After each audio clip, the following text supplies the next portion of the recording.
Claude Perrottet an improbable sex attacker? Court hears Jean-Claude Perrottet's family and friends describe him as caring, virtuous and empathetic. His nature is at odds with allegations that he committed a violent and nasty sexual assault at the St. John's College ball in October 2015. His barrister Alyssa Moulton told the NSW District Court in her closing address on Tuesday he's a young man, with quite an unusual level of empathy. That's just part of who he is, Ms. Moulton said. When you look at what the complainant actually accuses him of, particularly what she's alleging involving 2 to 3 minutes where she's making it quite clear she's suffering, in an act that would be incredibly barbaric and distressing, my submission is it's very, very improbable.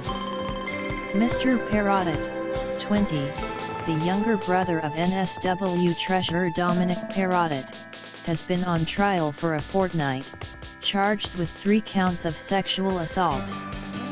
He has pleaded not guilty and contends that oral and digital sex were consensual, and full sexual intercourse did not happen.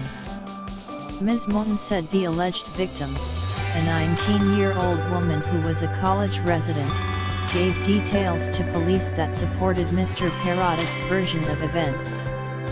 At the hospital in the hours after the alleged assault, the woman told police Mr. Perrottet twice said words like "It's fine, I don't want to have sex with you." Ms. Moulton told the jury, he said there was a line that he hadn't crossed and he didn't want to cross it. It was important to him to make that clear to her. Ms. Moulton said traces of the woman's DNA were found on the waistband of Mr. Perrottet's underwear. It's an interesting detail given his evidence that she was helping to pull his underwear and his trousers down. Other forensic evidence that might support the allegation of penile vaginal intercourse was absent, she said.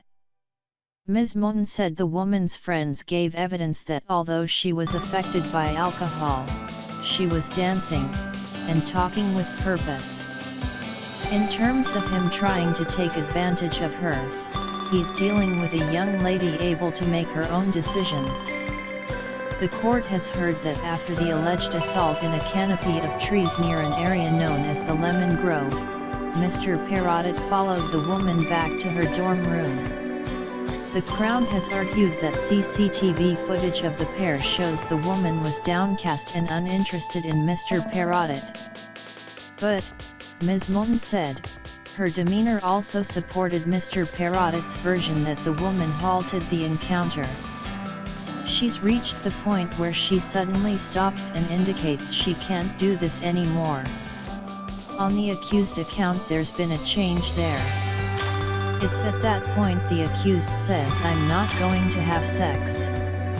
The jury is expected to begin its deliberations on Wednesday.